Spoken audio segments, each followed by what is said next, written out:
Bawaslu Halmahera Selatan mulai identifikasi potensi lokasi TPS khusus untuk pemilu 2024.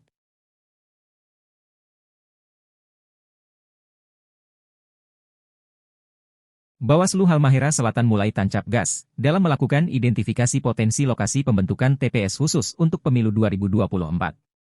Di mana pada identifikasi ini, sejumlah pihak terkait seperti Dinsos, Disnaker Trans, PT GMM, PT Harita Group dan Lapas Kelas 3 Labuha Halmahera Selatan diundang dalam rapat pengawasan penyusunan daftar pemilih lokasi khusus pada pemilu 2024 di kantor Bawaslu Halmahera Selatan, Jumat, 23 Desember 2022. Pihak-pihak terkait tersebut diundang untuk menyampaikan data jumlah karyawan dan warga binaan agar melihat kriteria pembentukan TPS khusus di Halmahera Selatan pada pemilu 2024. Koordif Hukum Pencegahan, Parmas dan Humas Bawaslu Halmahera Selatan, Rais Kahar mengatakan, rapat tersebut merupakan tindak lanjut dari instruksi Bawaslu RI. Dia menuturkan, data karyawan tetap yang diperoleh Bawaslu Halmahera Selatan dari PT GMM, PT Harita Group dan Lapas Kelas 3 Labuha dalam rapat tersebut bervariasi. Yang mana, untuk PT GMM ada sebanyak 390 karyawan, PT Harita Group 11.000 dan Lapas Kelas 3 Labuha 116 warga binaan. Menurutnya, jika hasil identifikasi potensi lokasi untuk TPS khusus ini memenuhi syarat dan kriteria, maka Bawaslu Halmahera Selatan akan menyampaikan ke KPU untuk ditindaklanjuti. Rais juga menambahkan, identifikasi potensial lokasi TPS khusus ini juga bagian dari langkah Bawaslu Halmahera Selatan dalam melakukan pencegahan kerawanan pemilu.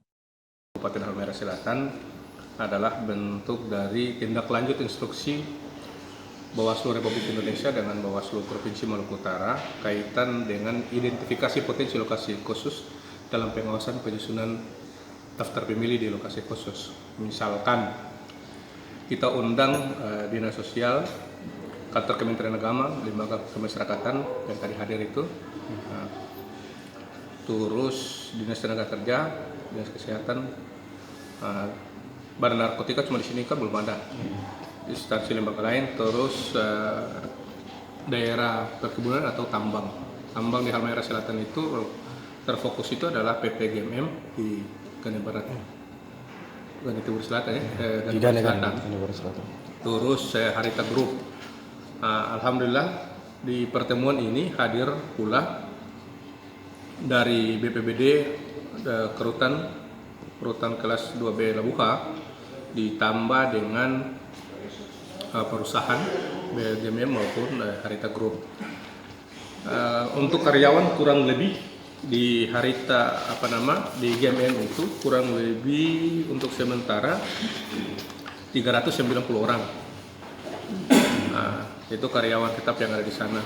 Dalam ketentuan itu dia sudah bisa masuk ke TPS khusus, namun ada sekian kriteria lain yang akan kita lihat dulu. Kita juga kan koordinasi juga dalam pertemuan ini dari KPU. KPU juga mendengarkan sendiri apa yang kemudian diinginkan atau dipaparkan oleh pihak perusahaan tadi. Misalkan GMM ada kurang lebih karyawan menetap sampai di 2004 itu 390 orang, tapi kita tidak tahu dia fluktuasi karena ada cuti, resign dan lain-lain.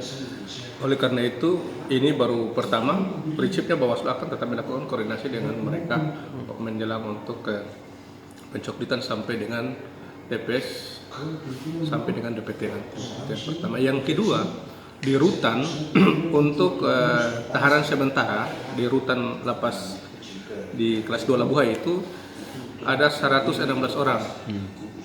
Namun satu TPS lagi.